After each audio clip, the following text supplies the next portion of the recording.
Swamiji's Moksha Day, what we call his Moksha Day. Moksha is what we all aspire to as yogis.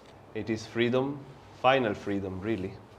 When you achieve moksha, you don't have to ever come back to this world, unless of course you want to come back in order to help mankind. And why do we say is Swamiji's moksha? How are we to know is his moksha? Well, the only way that we know is because Master told him that. Swamiji asked Master if he will find God in this incarnation, and Master said, yes, God will come to you at the end of your life. Death itself will be the final sacrifice you'll have to do. And if Master said it, it must be so, that he achieved his freedom. Of course, many of us believe that he was free already, and then we go into the difference between what is actual moksha and who is already free. You can be free from ego already and not have final liberation, but let's not get into those complicated details. Let us just say that Swamiji lived a very blessed life, a life that is inspiring to all of us, a life of discipleship, and you could say his reward was that moksha. And that's the example that for all of us, if we are like Swamiji in the way that we live, dedicate our lives to God alone, in whatever circumstances we are, we can also achieve that freedom. That is the promise that our Guru has given all of us. So we wanted to, do you have the books? We can keep it nearby. So we wanted to make it a little more sort of interactive satsang today. So we're just on the floor, more relaxed as you see. And also we have some music in the middle. Of course we'll have chants, we'll have a couple of stories. Again, like Bharat is saying, why do we know Swamiji was free? Meaning none of us really got to be with him very much in the body, but we have stories that show that. So we wanted to share a few stories, some really beautiful ones by different devotees, accounting about his life, so that will hopefully give us a little insight into his consciousness. And intersperse that with songs, music, which all of you can sing along, and which we can really try to bring his consciousness alive in this temple today with us. Yeah. So of course also today is Easter, which is the resurrection of Christ. And Swami's Moksha Day is tomorrow, but of course because Sunday everyone is available, we decided to celebrate it today. But it's fun because there is two types of freedom that we're celebrating here. The freedom of course, a life lived in God, that is, you let go of everything and just live with that freedom. And the freedom of also a life lived in God, of course, of Jesus Christ. But he was totally free from the body, totally free from anything that was going on around him. As we know, he got crucified. But he showed that that really, in of itself, meant nothing. It's just an event he had to go through, and he showed us through his resurrection that he was free from all bodily attachment, from all body bondage. And that's what we want to tune in today, this freedom. One Guru Bhai asked Swamiji once that when you go, will you be able to help us as much as you help us now? Because of course, this person had lived with Swamiji for a very long time, many, many years. And Swamiji's answer was, I hope so. And what did he mean by that? Was not that, oh, I hope when I'm up there I'll be able to, It means I hope so because I hope you still tune in. I hope you still call for help and ask for help. Then I will be able to help. And we know that these great masters and saints, it's always like that. If we ask for the help, if we open ourselves, they will be there. So as Shamini said, through today's chants and everything and music, we hope to open ourselves to that grace.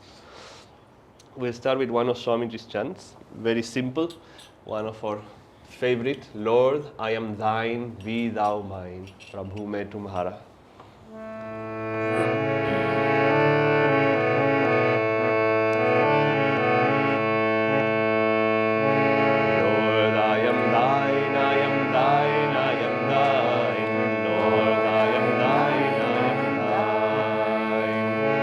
Lord, I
Just take a moment.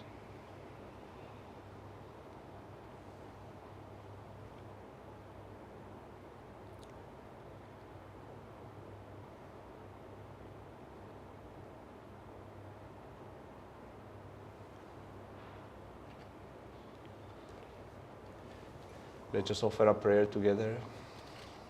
Heavenly Father, Divine Mother, Divine Mother, friend, beloved God, friend, beloved God, Jesus Christ, Jesus Christ, Babaji Krishna, Babaji Krishna, Lahiri Mahashaya, Lahiri Mahashaya, Swami Sri Yukteswar, Swami Shri Yukteswar, beloved Guru, beloved Guru, Paramhansa Yogananda, Paramhansa Yogananda, saints of all religions, saints of all religions, beloved friend and guide, beloved friend and guide, Swami Kriyananda, Swami Kriyananda. we humbly bow before you all. We humbly bow before you all.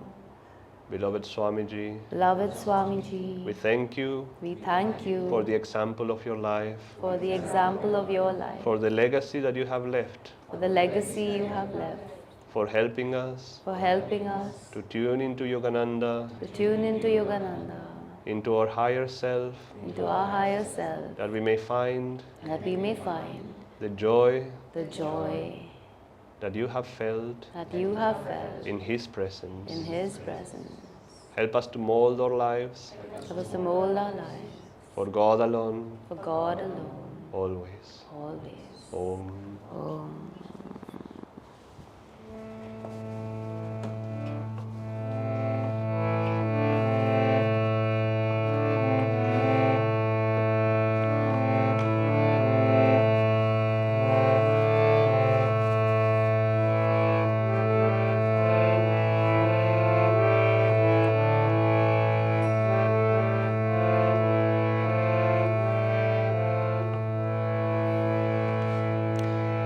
So if we can summarize one of Swamiji's, like his whole life, this was his only inner consciousness in a way, isn't it? I want only thee, Lord, thee, only thee. So just calling to God, I want only thee. This is Swamiji's chant. It's a chant by Swamiji. I want only thee, Lord, thee, only thee. I want only thee, Lord, thee, only thee. I want only thee, Lord, thee, only thee. I want only thee, Lord, thee, only thee. I want only thee, Lord, thee, only thee.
Just take a moment, let that prayer become a deeper part of us. Make that affirmation sink deeper and deeper. I want only Thee, Lord. Thee, only Thee. Let us listen to Swamiji singing the song that he liked the most, called Love is a Magician. So just keep your eyes closed as you tune in to this song sung by him.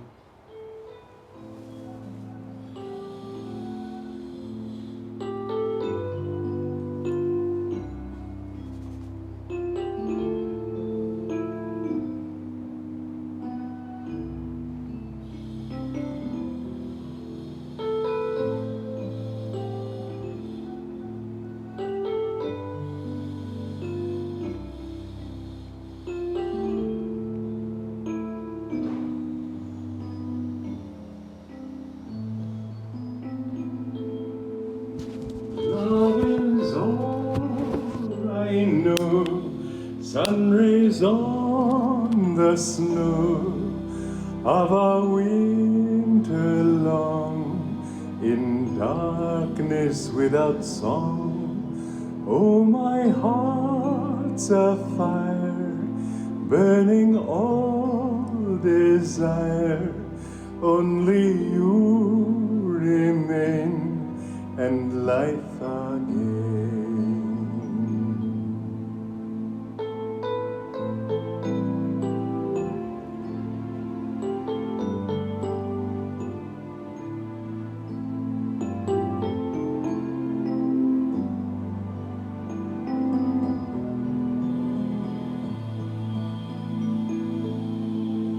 Love is all I know, sun rays on the snow of a winter long, in darkness without song.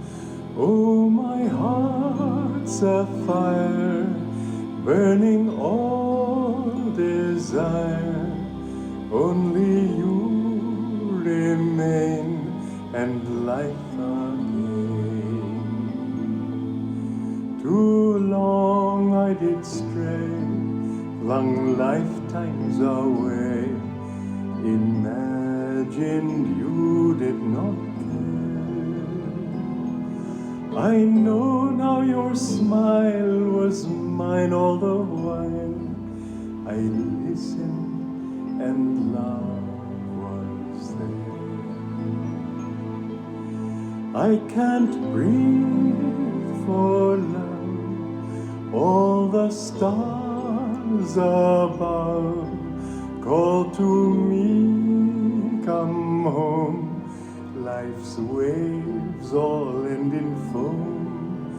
Only love can heal all the pain I feel.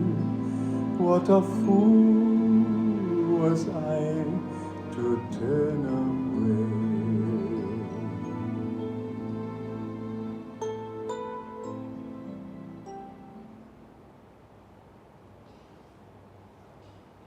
Just keep meditating on those words and those vibrations.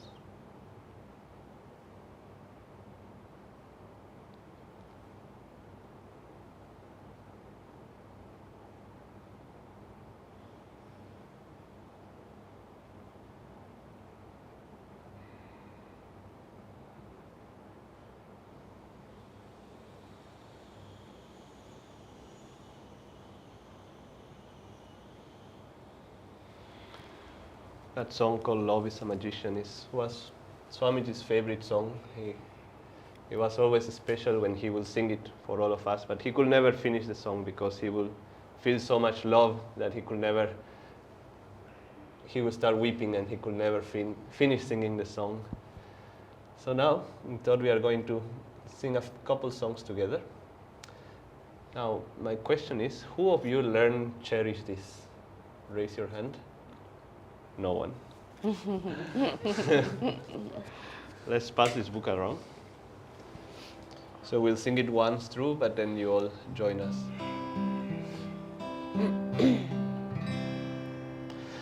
Is there anywhere on earth perfect freedom, sorrow's dearth, selfless friendship, blameless birth?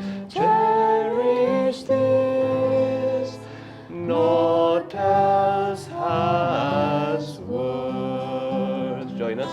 Is there anywhere on earth perfect freedom, sorrow's dearth, selfless friendship, blameless birth? Cherish this, naught else has worth. Is there anywhere on earth perfect freedom, sorrow's dearth, selfless friendship, blameless birth? Cherish this, naught else has worth. One more time. Is there anywhere on earth perfect freedom, sorrow's dearth, selfless friendship, blameless birth? Cherish this, naught else has worth.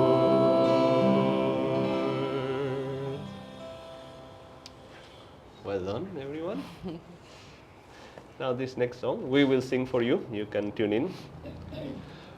Home is a green hill, home is a wind, blowing betrayal far, far away. Home is the knowledge heaven is near. Home's the end of the fray. Home is my heartland, home's where I am. Nothing can dim the light of my soul. Home is forever, home is today. Home's a heart that is whole. Often I dream that life is a play, laughter forever and skies never gray. But when I'm silent, freed from all care, I discover my home's everywhere. Home is a green hill, home is a wind, blowing betrayal far, far away. Home is the knowledge heaven is near. Home's the end of the fray.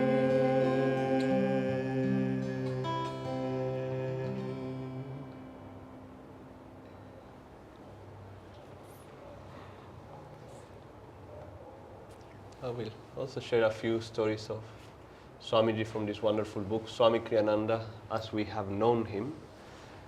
And we highly recommend you get this book if you can, because again, some of us are not in tune enough to understand the greatness of someone like Swami Kriyananda, and even someone like Paramhansa Yogananda. I know when I read Autobiography of a Yogi, I didn't necessarily understood the greatness of Yogananda ji.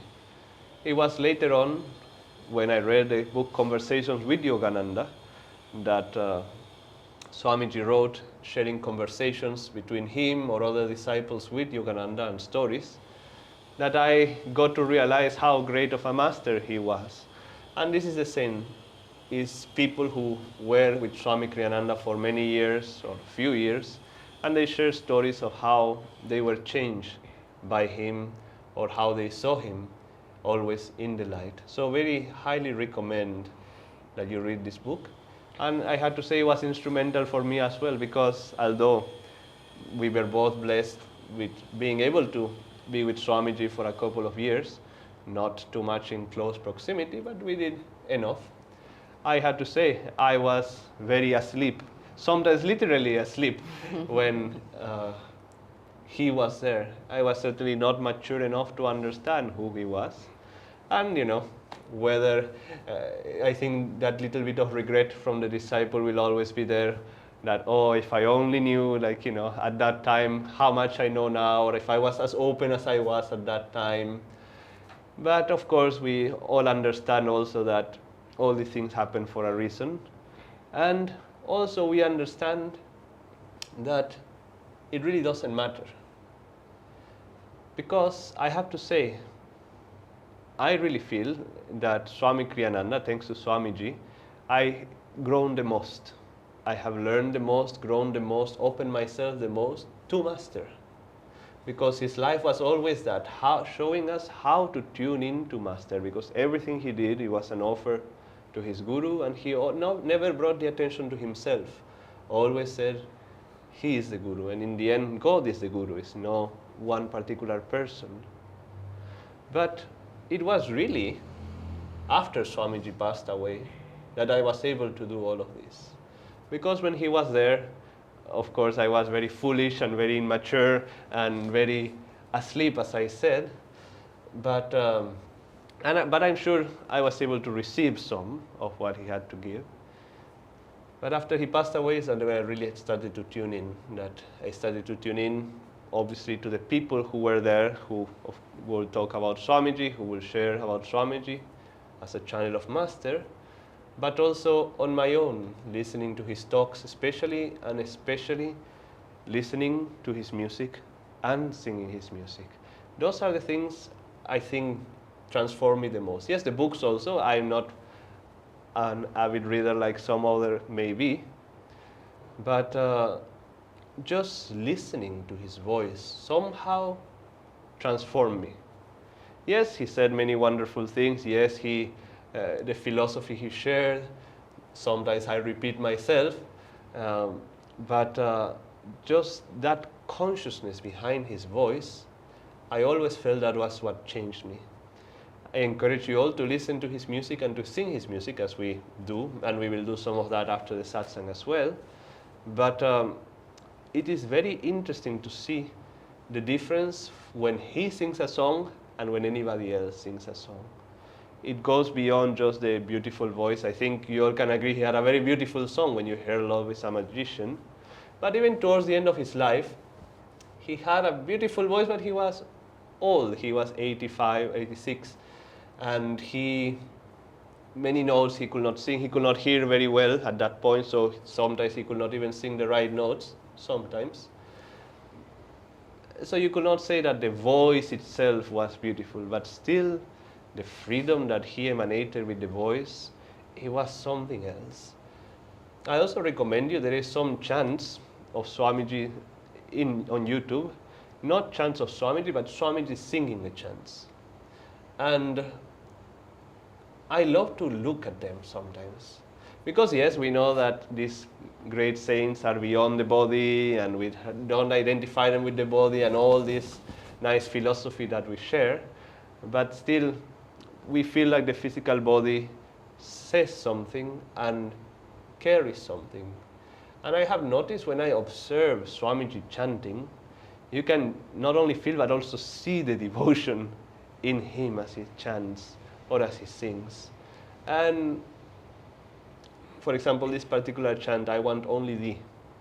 I was never particularly attracted to that chant. I had to be honest. And we all have different chants that we feel more attracted than others. But there's one video of Swamiji singing this chant, I Want Only Thee. And when I saw that, again, listened but also saw that, my whole feeling about this chant completely changed. That now is one of the ones I enjoy the most. Not because I want only God right now, this is my aspiration, of course, but just because I saw how it was true for him, and that little bit was enough to change the whole song for me. So if I were to say to you, we are celebrating his moksha, his freedom, but he was already free, as we said. He had a lot of freedom already. And when you tune into even the readings, even the books, but it's easier with the songs and the talks, tune into how he's talking with freedom already. That whatever he says is not just born of the mind, it's something that he has experienced in his own inner freedom. And when you listen to Swamiji that way and tune into Swamiji that way, you will feel that freedom within yourself, that joy that he felt within yourself. And it's through that we can really tune into Yoganandaji and these great masters, when we ourselves become open in that way.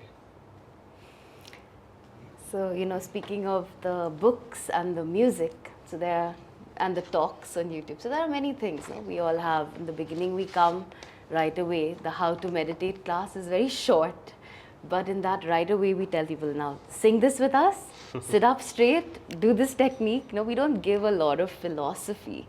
It's get us experience first, and most people right away they feel something, some peace, something they've been looking for a long time.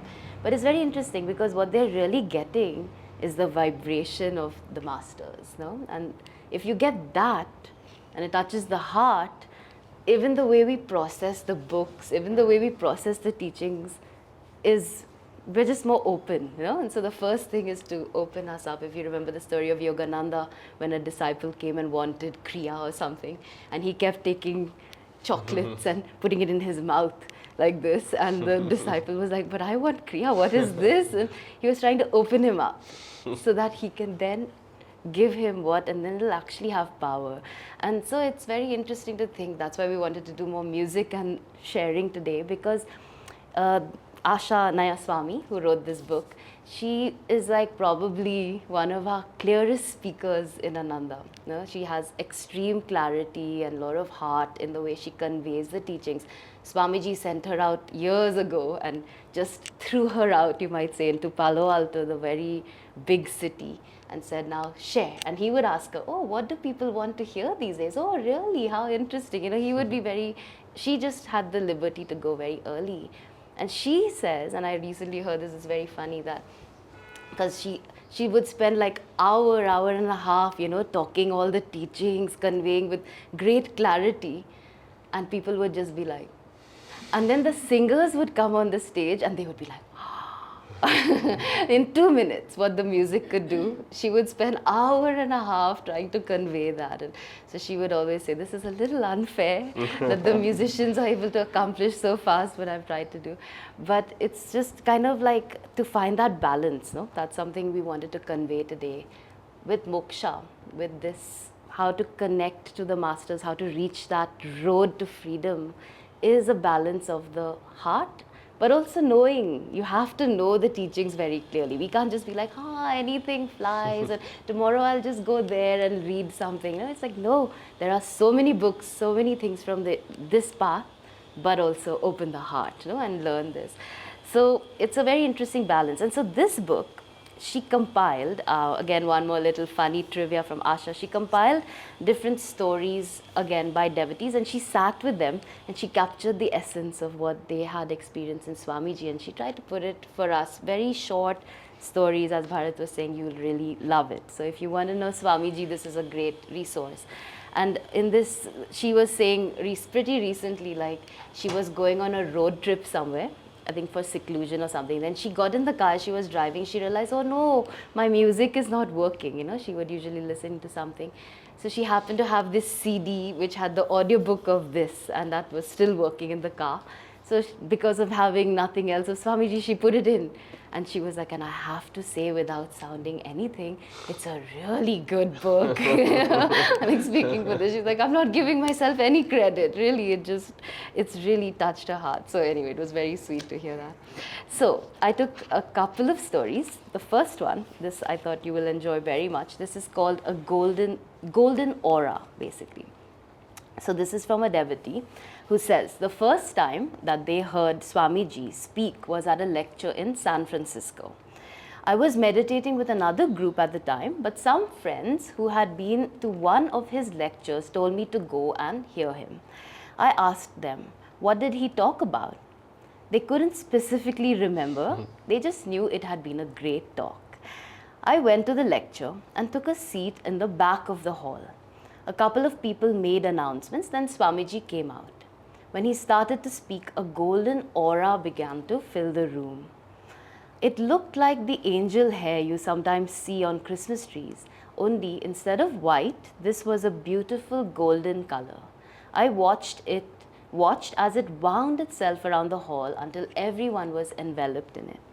I paid close attention to everything Swamiji said, and afterwards I was able to discuss the points of his lecture. But I could see why my friends forgot all the details. The most important thing was not what Swamiji said. It was being in that golden aura. I have not had an experience like that before or since. About 6 years later, I went to India for the first time as a part of a pilgrimage organized by Ananda. By then, I was a disciple of Master living in an Ananda community.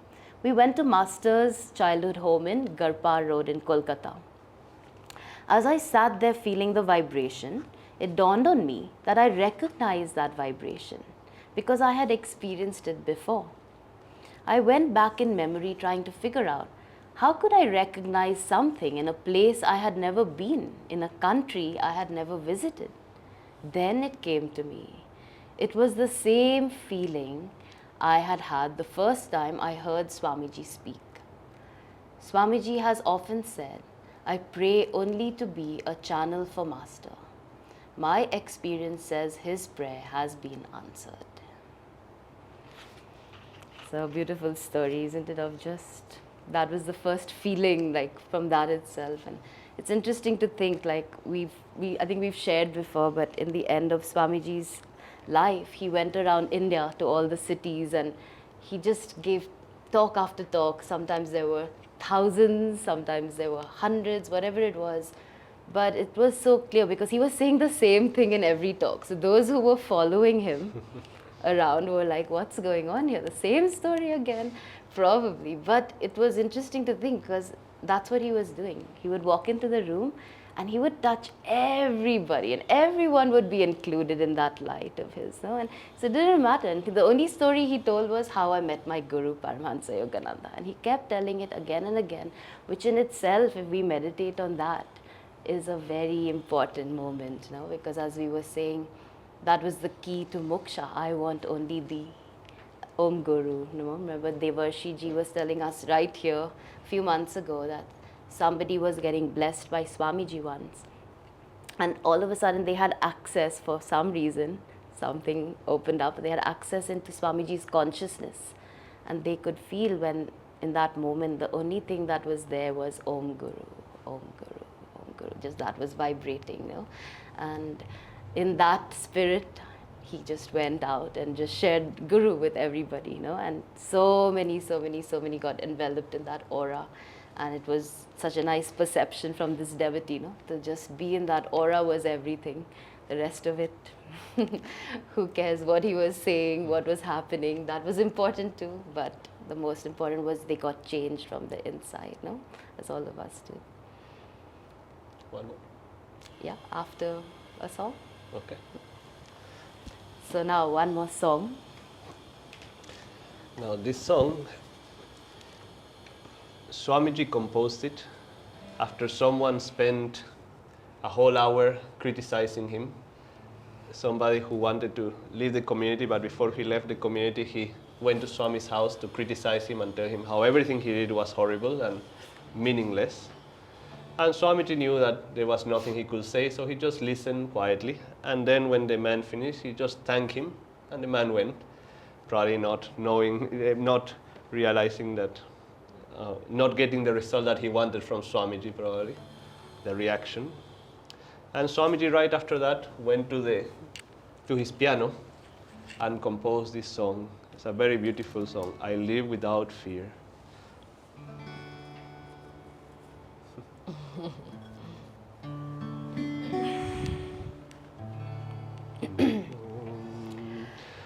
Though green summer fade and winter draw near, my Lord, in your presence I live without fear. Through tempests, through snows, through turbulent tide, the touch of your hand is my strength and my guide. I ask for no riches that death can destroy. I crave only thee, your love and your joy. I ask for no riches that death can destroy. I crave only thee, your love and your joy. The dancers will pass, the singing must end. I welcome the darkness with you for my friend.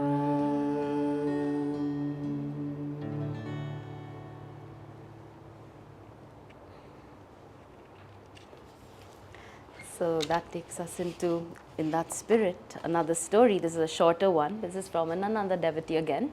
This is Grace Under Pressure.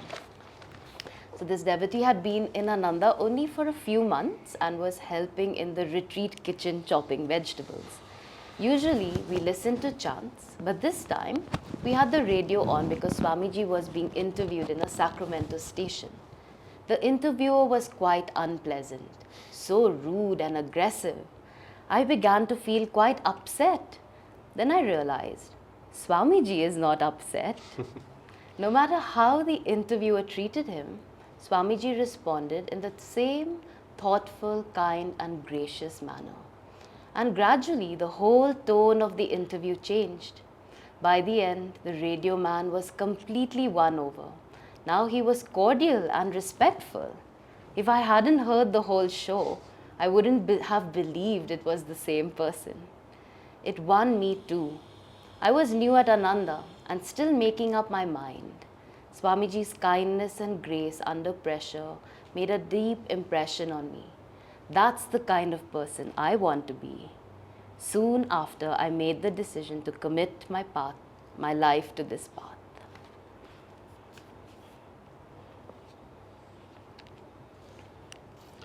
So we'll now listen to one song. It's called Blessed the Life. So again, you can close your eyes and just listen.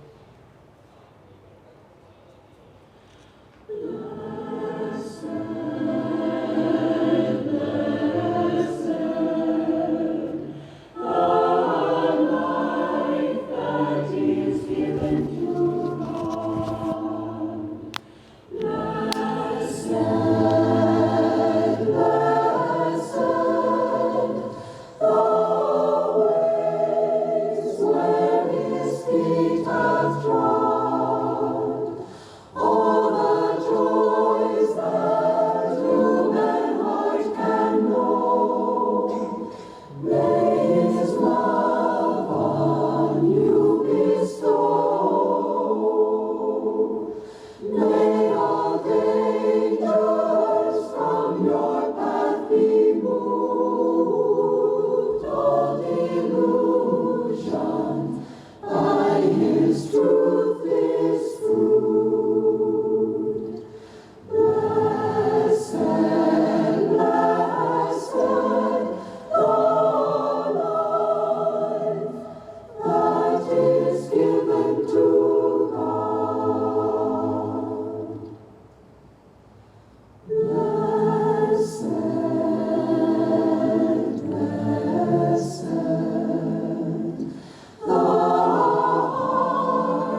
Now keep your eyes closed. I'm going to read one of the last notes that Swamiji wrote.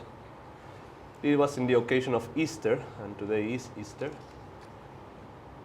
And this shows you where he was at that time. Some of us actually were a little shocked when he wrote this letter. Let's see what he said. Dear ones, I wish I could bless each and every one of you with a happy Easter. Easter is a time symbolizing the eventual resurrection of our little individual selves into the one infinite self. I suggest at this particular time that you study and meditate the photograph title of Master titled The Last Smile, which is the one we have at the back. And consider this amazing fact. He knew that in just a few moments he will be leaving his physical body forever. There is no thought of self in his eyes, of personal regret, of sorrow. Clearly visible in his eyes and in his facial expression is his unconditional love for all mankind, his readiness to return again and again, as he put it, as long as one stray brother sits weeping by the wayside. Such love for ego-centered humanity is not even conceivable, and this was the love Jesus too felt for all humanity. People weep for him and his suffering on the cross. His suffering was only for humanity that blindly rejects God's love and substitutes for it vengefulness and hatred. Now this next part is how Swamiji was feeling at the moment. He was quite ill at that time, and this is what he says. I have been going through a personal Armageddon. Nothing in this world attracts me anymore. Nothing at all holds any pleasant memories. None of those experiences, whether interpersonal or outward in any way, holds the slightest attraction for me. Must I really live another 5 years, as it had been predicted for me? I confess the very idea appalls me. I have done so much in my life to please God. The very hallmark of my nature has been enthusiasm. Even though I've always been aware that I could never really accomplish anything significant in this world. Suddenly now I feel bereft of that enthusiasm. Maybe it's because my heart feels very tired. I want only to merge in God. The only lingering thought is that I would like to bring all of you with me. No, I am far from tired of you. I want only your freedom in God. But no, your worldly attachments, identities, and desires, I have to confess, mean simply nothing to me, as my own means nothing to me. No, this doesn't mean I love you less. I love you much more, for I love that part of you which is eternally real. But whether I succeed or fail in my projects is to me meaningless. All the things I once considered pleasurable are to me now displeasing. I want nothing that this world has to offer. People tell me I am famous.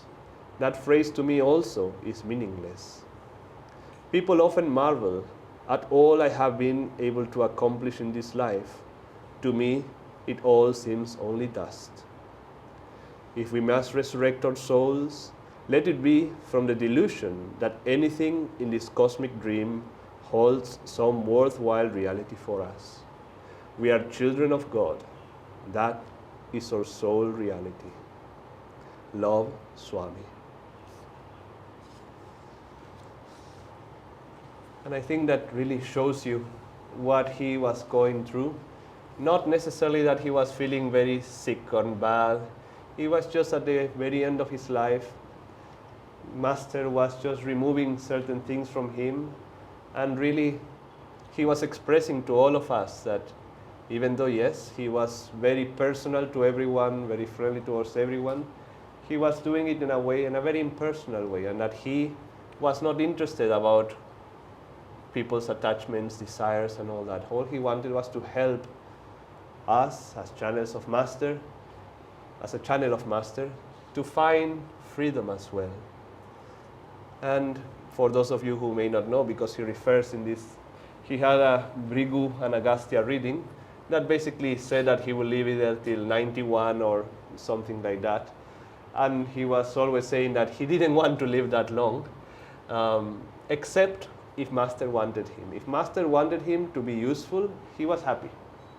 But he found it increasingly difficult to, move his body around and all these things. Although his mind was very clear and very, very bright, still the body was giving troubles. His heart, his hearing, so many things. So in this note we can see, and it's interesting, not long after this, because he wrote this note maybe 10 days before he passed away. In that time, Easter was a different day. It was, not long after, he went to the town. This was in Italy. He was at that time, town of Assisi, and he just went to different shops to meet people, some of his friends from those shops, and just probably bidding them a farewell, without them knowing what he was doing. And there were other signs that also he gave that he was about to leave his body. But nevertheless, this was what we see, that he wanted at the end just to merge back in God. There was nothing else that mattered to him. So, just to end, just that point, one of the things which was staying with me really was the I want only the part of it. And if you see, Master told him, you will find God. God will come to you at the end of this life, but don't think about it. And that's how he lived his whole life. God will come, and that's how I think that's an example for all of us. We don't know when God will come, maybe right now, or maybe at the end of our life, or maybe it'll take some more effort. But I want only thee, and you keep that compass kind of coming back. No matter what, like in this letter, what he wrote, that was his final message to us, is I care not about any of your worldly desires, as I care not about my own. It's very interesting to meditate just on that, and that work with that attitude in ourselves, because when we say this also, we have this little joke in Ananda, none of us can say, I want only thee, Lord. I want to want only thee, Lord. That's where we are right now. But we're aspiring at least, we know the direction that we need to go. I want to want only you. So whatever else comes, and things will come. Just remember this line from Swamiji, I care not about any of your other things. I'm taking you here. Are you coming or not? And just get back, again and again and again. And in that actually is our moksha. In that is our freedom. In that is everyone's freedom, really, and that in that, as much as we do that, we're actually able to help each other as well, help everyone around us. So let's keep that spirit of freedom with us today, tomorrow, as we have a meditation. We'll also have a meditation tomorrow where we'll get to tune in a little bit more deeply, inwardly to Swamiji. But it's a very blessed time to enjoy that freedom, because his freedom, in a way, it was a victory to all of us. It's just, he would always say, I can help you all much more. I will be able to help everyone much more when I'm free from this limitation. And it is proved to be true, that people are still very much being helped by his freedom. So we'll just have a final song. Yeah. That this song, now Swamiji, as you know, he composed over 400 pieces of music. But at some point, I can remember when, maybe in the 90s or so, he said, enough. I have said everything I want to say through music, and that's enough. But there is 2-3 more songs that he composed after that, toward the end of his life. The last one he composed was called the Divine Mother Song, which is a song of how he wants to just, the one who sings, just to merge into the Divine Mother, And the one before that is called Through a Long and Lonely Night, which is again just, I want to only merge in you. So we listen to that through a long and lonely night, sung by Swamiji himself. And this is again, I remember when he recorded this particular album, he recorded 4 songs. One was Love is a Magician, one was this one, Through a Long and Lonely Night, and 2 more that, for if you are interested to know, it was the God, God, God, and the other one was St. Francis of Assisi, Canticle of the Creatures. But he recorded them, I think, in 2011, and then he came and gave us, for Diwali, he gave us a gift of a CD, believe it or not, a CD of that, as a Diwali gift. He gave to all of us personally a CD with these 4 songs. So again, it's one of those cases that I was saying, his voice was not as outwardly beautiful as some of the earlier recordings, but the vibration of the voice is something you should tune into. So you can close your eyes as we do this.